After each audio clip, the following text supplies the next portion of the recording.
Hey everybody, welcome to the Chan's Logic People Project, where we talk about people, the things they do, and the journeys along the way. Today I have Eli with me, who I've known for quite a long time as he built up Gnarly Nutrition, and I've watched the journey, and we even tested a lot of the products, and I think they're incredible, and he has a great story. So why don't you introduce yourself, Eli? Hey, thanks, Chandler. It's good to be with you. Yeah, Eli Kerr is my name, and I'm based out of Salt Lake City, Utah, and we have a pretty unique company that we've been growing and building, Gnarly Nutrition. We're an all-natural sports nutrition company, but my background is not actually in nutrition, which has been a really different experience for me. I actually spent a lot of my younger years, in kind of more mass sports, like grew up playing soccer a lot, and then grew up skateboarding a lot. And just before high school, really got into outdoor sports, more mountain sports, such as climbing and skiing. And then that's kind of where I went off charted course, I guess, and I just started playing and spending a lot more time in the mountains. And that's actually kind of what sculpted my education and the direction that I went in college. I actually started college and didn't exactly know what I wanted to study, but I knew that I had an interest in business, and I always had a desire to push into doing something in business, I wanted to do something on my own, but never knew what that would be. And so I started business courses, and then once I had gotten into a bunch of the heavy beginner business courses, your econ and accounting and so forth, I stumbled into a little major called recreation therapy, and that's kind of again where I took a little bit different path. And recreation therapy, some of you may have heard of it, most likely most of you have not, but recreation therapy basically uses recreation as a modality to work with clients in kind of a holistic way to do therapy with them. So everything from games to ropes courses are really like common activity. I specifically, having a lot of experience and knowledge in the mountains, I did more wilderness and adventure therapy, and that's kind of where I specialized. And then specifically in my schooling, I studied a lot of theory, and some of you may have heard of the theory of like flow. And in my day, there wasn't a lot of theory or theoretical application to recreation therapy, and so I started doing all my studies towards taking a more theoretical approach with recreation in its application to clients. So I worked in the mental health industry for about 10 years, primarily working with adolescents, and that shaped a ton of kind of who I am and my approach in doing business. And you still with me there? Yeah, that's exciting. Okay. So, hearing about the recreation therapy, it's an interesting concept. I don't think a lot of people have actually looked into or understand too much. What did the course load look like when you were going through school? It's kind of interesting because you do primarily like psychological or psychology. It's kind of a psychology major, so most of your classes are based off of a psychology coursework. Everything from like abnormal psych to human development to adolescent development and child behavior. So you do a bunch of coursework like that, but you also have kind of a human body performance side as well, where you study anatomy and physiology as well. So it's a pretty cool mix. And then I tended to also study quite a bit of like social behavior as well. And then kind of the last, your last year is more of application. So you actually do, you actually have to go and do like residential work with kind of like clinicals in a sense. And then you do a little bit of research. You don't have to do and actually like publish research, especially as an undergrad. But I was actually like fortunate to work with a couple of pretty motivated undergrads, and so we actually got to do some research projects, and it was actually super super fun. And again, it gave me a pretty good experience that allowed me to apply more theoretical and research-based recreation therapy out in the real world. So it's cool. Yeah, that's exciting. So, in your experience, and as you were going through this and learning from real people about what's going on, what do you think the primary motivators are for people to be happy and to be comfortable being social? Because I find a lot of the time people are afraid of, they have a fear that holds them back from going out and trying things or going out and doing anything. And so we create this depressed, lonely society. Yeah, so that's some interesting insight and thought, Chandler. The way that I would kind of answer that is, one of the cool things about adventure therapy specifically that we would use with our students is they were a lot of like really cool activities that people like to do or like to be a part of, but at the same time they create a lot of perceived risk. And so when we experience risk, obviously a lot of our coping mechanisms then surface, and those coping mechanisms are obviously there to protect us, but some of them may not be necessarily like healthy coping mechanisms. And so we can create this artificial experience, such as, just as an example, like rappelling down a 100-foot cliff, which a lot of people are very, very uncomfortable with because there's so many perceived risks. But when executed and done in a safe manner, they're able to experience those perceived risks and actually understand the difference between perceived risks and actual risks, and then control those perceived risks, and then learn new and better coping mechanisms that are healthy. And sometimes, just a great example again would be, you try to get a kid to go do a 100-foot rappel, and when he doesn't want to do something at home, he throws himself on the floor and has this huge temper tantrum, right? And gets his way and is able to get out of whatever he doesn't want to do.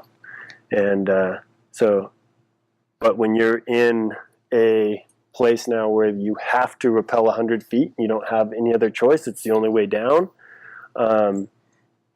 then you work with that child to help them deal with the perceived risk, and you help them overcome it, and by them overcoming it, they realize that there are other ways to deal with coping or doing something they don't want to do.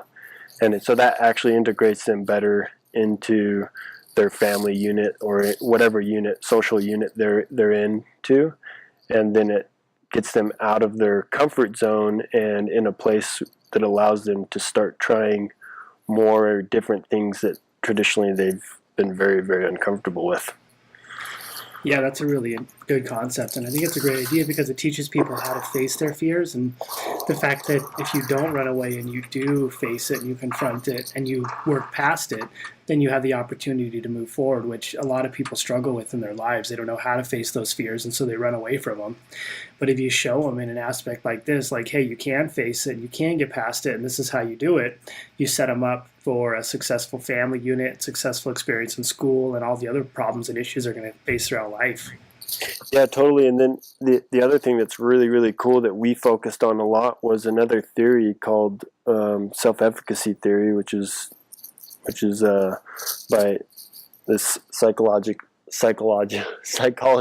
Albert Bandura, and this has affected like my life, from business to how I raise my kids to how I raise myself.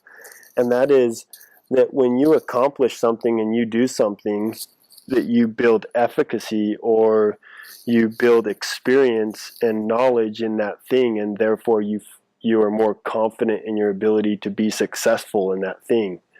And so the more successful experiences that we have, then the better we feel about ourselves. And what's really cool is we can have success in specific areas and be very successful, and we don't always transfer that success into other areas of our lives because we don't see the connections. And that's what a therapist sometimes can help us do, or a mentor, or somebody who mentor, someone we look up to, right? They can help us see how those skill sets or the successes that we have had transfer into other areas of our lives. And so we'd often do that with our clients as well. We help them set them up to have a successful experience so that they can feel better about what they've accomplished and what they've done, and it gives them confidence. And then we help them see how that transfers into other areas of their lives. It's super, super cool. Yeah, I think that's really neat. And I can see that with our society trying to segment into helping kids be successful in sports and helping them feel like even if they didn't necessarily win the sport, they were still successful in some regards. They want to keep doing it, and then they feel confident moving forward in the future. And so I think it's a really cool construct that you're talking about and that we've created. And it does. The more confidence you provide people, the happier and the better they feel, and the more likely it is they're going to keep doing that kind of stuff.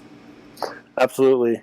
And again, I mean, it can transfer over into other areas of our lives where, I mean, you use the example of a kid playing sports, and success doesn't necessarily have to be winning the game, but a success could be the fact that the kid shows up 5 days a week to practice for 2 hours and is able to, successfully show up and do what they need to do day after day after day after day and be a part of their team. And that experience is a successful experience and transfers over into, say, work life one day. And you can help them see that, that skill set that they have actually works in other areas of their life, which people don't always make the cognizant leap. Yeah, that makes sense. It's giving them and providing them the incentive to feel like what they're doing is a good thing. And so thinking about that and the sports question, when we look at the way we work, especially in today with kids in sports and kids as they grow up, what are your thoughts on giving kids a trophy just for participating and stuff like that? And I know there's two sides on the internet to every story, but just the way we're talking here and the way this kind of schooling you went to, I'm interested to know your opinion. Oh, shoot. It's like, I feel like a can of worms. It's going to be exciting. I have a couple of kids, and I don't really care if they get a trophy or not. If their team wants to give them out a trophy for participation, that's great. I tried to have, in my situation, I would try to have personal conversations with my own children about what success is for them and create greater meaning beyond the trophy. So while I as a parent aren't necessarily going to dictate whether my kids get a trophy for participation or only for winning, I'm going to focus on my relationship with my actual children and create greater meaning for them. Work with them to help them find their greater meaning, and definitely not focus on the trophy. But in a society where we are giving out trophies all the time, I would be very hesitant to not let my child take that trophy and not be, a participant in our society the way it's been established. I don't know if that made sense, but Oh yeah, that was great.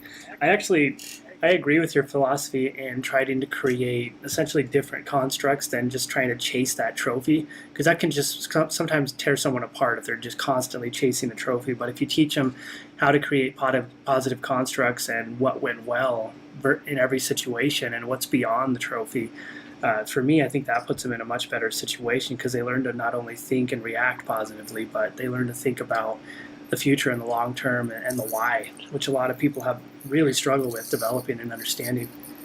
yeah, I mean, we experience this on a daily basis with our children too, not only in sports, but with the grades that our kids receive in schooling and so forth. And that's, I mean, I've already, my children are fairly young, but I've been bumping up against that already in the last couple of years, with grades and test scores and not doing as good as, quote unquote, they should and so forth. And, well, a difficult, what seems like maybe a difficult construct or task to approach, I think that just by practicing and doing it, we'll find that there's a lot that we can achieve with our kids, and it doesn't have to be. Again, there's a lot greater purpose for them to achieve besides the grade, the trophy, the test score, etc. Yeah, exactly. Teach them there's a lot more to it than just this little test that some kids might be good at and some kids might not be good at, but here's where the future leads you with everything that you can achieve and that's possible to do. I'm about to face that experience, so it should be an exciting and a wild ride. Yep, you're gonna love it. Yeah, I'm excited. So let's move into Gnarly. How did that get started? How did you move in from the behavioral side of things into Gnarly?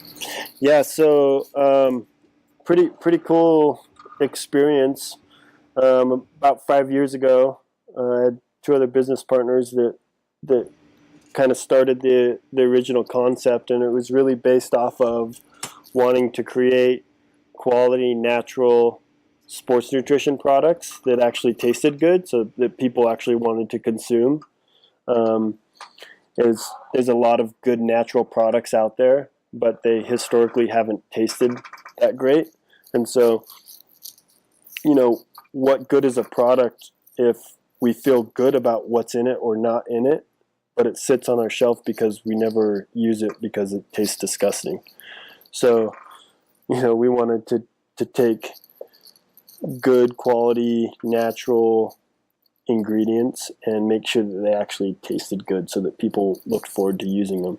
So that was kind of the idea. And I was at the time, I was managing actually a residential / wilderness facility here in Utah. And I quit that, moved, and had like a baby all in like 2 weeks, and then came here and started the project with my partners and was kind of working on it as a project manager and managing the brand and the development of the products initially. And we were just doing our very best to, like I said, create these natural quality products that actually tasted good. I think it was within that year or so that we first started Chandler's when I met you, because we started getting involved in kind of the CrossFit and Olympic lifting worlds pretty heavily. And had you just started your box at the time, your gym? Yeah, we opened the gym it was 2013, so it was probably right around this time. Mm-hmm. Yeah, and then you and I actually met at Nationals one year. We did. In Salt Lake, and we had just started working, I think, with the Muscle Driver team at that time as well, and we were doing a lot in that world. That was a fun, stressful time.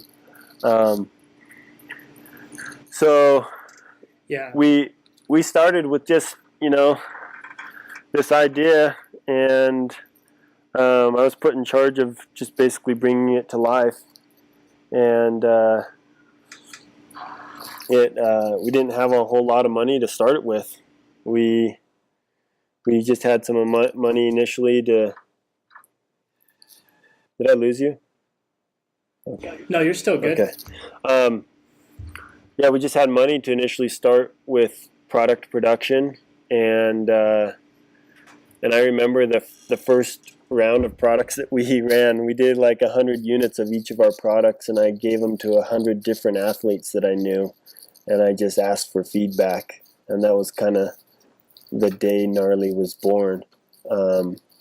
And there was a ton of fantastic feedback that we got. You know, we adjusted our product a little bit, and then we launched it. And oh man, I'll tell you what, we officially launched our product one year at the Expo West, because it was like the place to be, you know. And so we spent all of this money that we really didn't have. We spent all this money to be at Expo West, and we're like this big grand launch, and we're so excited. And man, we walked away from that with like 0 orders. It was it was the worst. But it did give us like a good little platform to launch, and it did create some excitement and some buzz for us, and we pressed forward, and we learned a little bit about where to spend our money and where not to spend our money. And, you know, the last 5 years, really, we've just focused on growing our brand really organically. And one of our goals has been to be kind of the antithesis of what most people know as the supplement industry. And we feel like we battle that through authenticity, and we have athletes that use our product that are very genuine about using our products. They love them, and they use them because they love them. God knows they don't use them because we pay them. And it's just grown year after year, but it's been very, you know, organic growth. It's nothing that's off the charts and through the roof, but it's been consistent. It's been really good to us. We've been able to come into a couple of different sports and do a ton of education, which has really helped the sports, and it's also helped our brand grow because we've just provided a ton of value to those different sports. Some of those sports just traditionally haven't used sports nutrition products, and we're trying to help people understand that they're the advantages of using products like ours and how they can help, regardless of whether they end up using our products or not. But we're educating them about products such as ours and the benefits of using, supplements. And the communities have responded back so graciously to us, and it's really helped us grow and create a stronger, more prolific brand, primarily in the outdoor community. It's been cool. It's been a really, really fun ride. I think that's pretty neat. And you're talking here about basically education is essentially building a relationship with someone to show them that you care and to show them what they could do, or to show them the story of what's going to happen or what could happen. And I think by doing this educational style stuff with the athletes, you're really providing that method that builds a relationship without necessarily asking them for anything right off the bat. Yeah, it's more of giving as much as we can possibly give, where it doesn't hurt us as a company. That's part of why we sell products, though, too, right? It's like we sell products because the more we sell, the more we actually can give and back. So we've tried to create value as much as possible without ever asking anybody to actually buy product or give something back to us. We just try to create value wherever we can. I think that's a really big piece. I see a lot of times in the industries, everybody's looking for the quick fix or the quick sell, but often that's at the expense of the long-term gain. And so by providing this value, you're essentially selling the product for yourself because people care so much about it. You're the only option that comes to mind when they think about an option they need or a solution they need. Yeah, it's a great point. We try to be very deliberate with the choices that we make, and we always ask ourselves kind of that exact question, Chandler, like, does this help us today, or does it help us long term where we want the brand and organization to be? And oftentimes, if it's something that is just going to help us today, then we pass. We don't look for opportunities that are just going to give us $1 in our pocket today.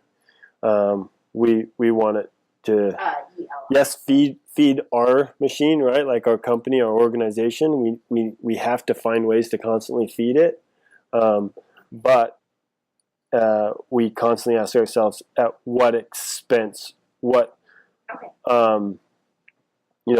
what are we being true to our brand and what we're trying to build, and is it really worth it? So yeah, definitely. And ultimately, where does this take us? Is today's decision going to help propel us to tomorrow, or does today's decision just help us make a quick buck? Yep.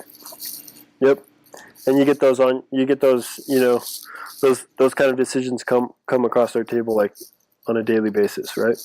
They really do. Oh yeah. It's like they haunt you. Oh, yeah. Well, here's another one. Yep. Do we want this? Well, nope. This is the same thing as the last one. It's like at the gym when I'm here, we get approached by every multi-level marketing company in the history of the world. We get Advocare approaching us. Then the keto people started coming, and it's everybody's always promising you that quick buck. You can make all this money off your people, but then you have to think, not that these products are good or bad, but then you have to think, is this quick buck I'm making going to be at the expense of the quality of service that I'm providing to the people down the road, or does this continue to provide them quality? Yep. I love that. Yeah, we've essentially stopped trying to push hardcore into gyms and into retail locations. If there's a retail location that wants to carry us because they love what we do, what we stand for, and our products and the efficacy of our products, then we'll service that retailer all day. But I'm not calling up retailers trying to convince them to carry our stuff that they need to, and that they have to, and that it will change, their business and their organization. Yeah, and I find retailers who don't care about your product sometimes will skin you down to the bone to where it's not even worth providing it to them. Totally. And so you really have to pick and choose who's important and who's going to provide something it's just a mutualistic relationship. How can we both win? Yep. Got to say no sometimes. That's right. You can't. If you always say yes, you're going to end up saying no all the time because you're going to hate everything. So it sounds like you have some pretty good things going on. Talk to me about some of the years of growth and that organic growth. How would you define that organic growth? Yeah. Well, we can define it very numerically, where we can say that we experience a 20 to 25% growth year over year. We really have a very, very small marketing budget, so we don't do a ton there. The majority of our expenses are our team members. So, over the years, that's where I kind of look at the hiring of our team members, where we're at right now, which is like 3.5 people. We throw in a half there all the time because there's really primarily 3 of us that work on the project right now. But the 3 of us combined make an extra half a person, So that's right. And we all have so many responsibilities and duties. But looking over the years, I kind of look at our growth as measured by some of our team members. So, I mean, our head of product development, Shannon O'Grady, she's been on our team now for 2 years, but a year before that, she worked as a consultant, and she came to us and kind of loved what we were trying to do, and wanted to be involved and wanted to support it and help out where she could, and it's she felt like the brand really was congruent with her lifestyle and what she believed. So she hit me up, and at the time I couldn't afford to bring her on as a team member, but we very badly needed her services. And so I paid her as an outside consultant for a year, and she put a lot of the meat to our actual bones, and created a lot of direction and guidance as far as our product development, as far as our manufacturing, as far as our policies and procedures, as far as making sure that we have as good of a product as we actually say we do, so that it's very congruent and authentic. And she just has completely owned that. And then right along with what we were talking about earlier, which is the education component, she's added this substantial and significant side to the brand, which is education. So for a year, she kind of worked on policies and procedures and kind of helped us better our manufacturing procedures.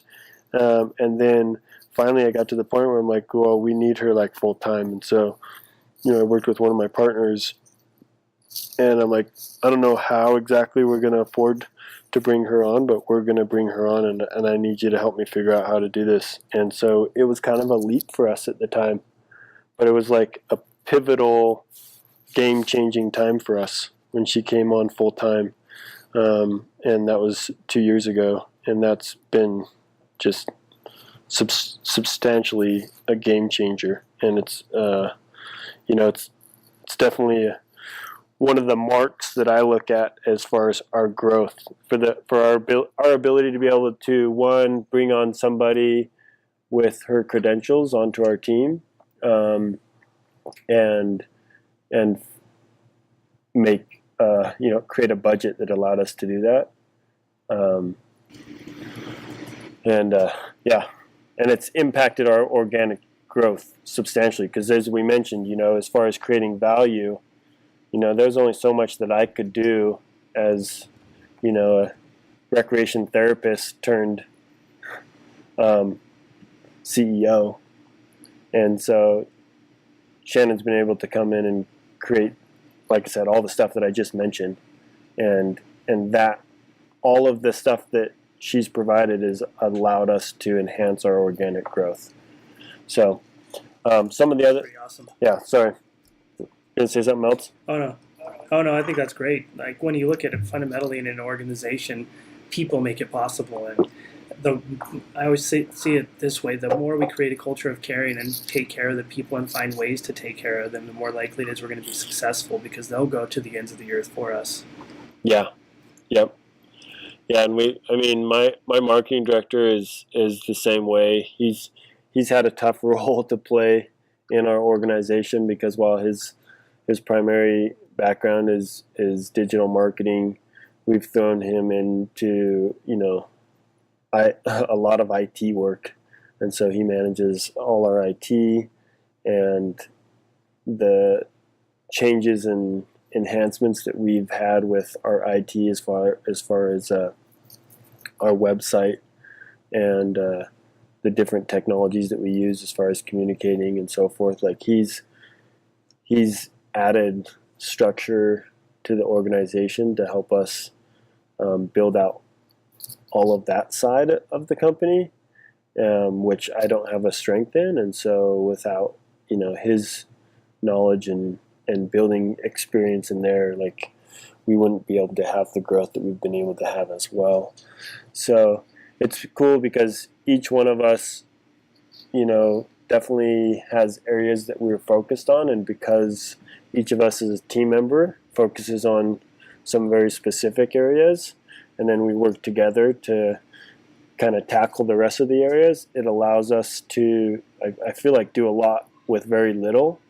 And then we're also just very scrappy, and so we are focused on creating opportunities where we don't have to pay a lot of money for our marketing, so, and again, it kind of goes back to creating value. So we find areas in our industry where we can create value, and in return people kind of market for us, and then we find more and more people who become diehards and fall in love with the brand and the products, and they help market for us as well, right? So and I really believe the fact that both Brian, our marketing director, and Shannon, the head of our product development, and myself try to be very authentic with our interaction with people. That helps people also like fall in love more with our brand and then with our products, and that creates more organic growth as well. Oh yeah, that's huge. So the more people care about what you do, the better. Yeah, and I think that we really try to communicate to people through our branding and so forth that we are more. There's more to our brand than just our products, and by doing that, like I said, when people fall in love with the brand and obviously with the products as well, then they become advocates and they help share your brand. They're way better at marketing than we are. That's it. The best way to build a brand is to build a movement around the brand. And if you get people who truly care about it and they feel like they're part of that movement, then you build something special that's going to last and that's going to market itself for you. Yeah. So this has been go ahead. I was just going to say that when opportunities arise for us to actually go out and be amongst our community, we do our very best to definitely take full advantage of those opportunities, and we try to do multiple things so that people have a lot of experiences with us. They may be small, short experiences, but they have lots of them, rather than just trying to create one really big, impactful experience. My experience in brand building is that you don't turn a customer on with one giant marketing campaign. It's not going to be the Super Bowl ad that's going to turn somebody onto your brand. It's going to be the multiple small, authentic touches that they have time after time after again that are consistent. And those are what turns somebody onto your brand.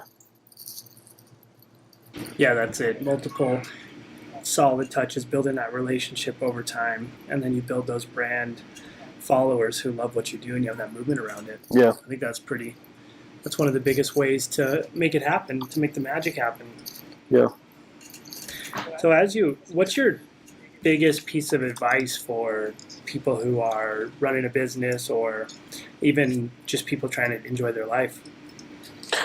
Oh, we kind of mentioned this, I think, a little bit before on our conversation, Chandler, and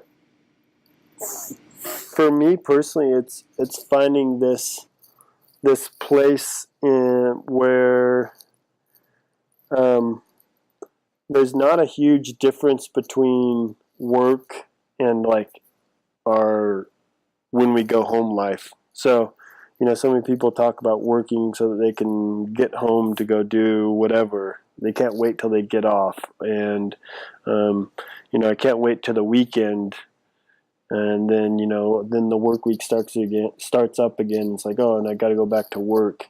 I mean, and there's definitely, you know, there's definitely advantages and purposes to having, a separation between work and your outside life. But my goal has always been to not make a complete separation and to make it live kind of congruently to the point where, I want people to ask, like, is Eli working or is he playing today? And they don't really know.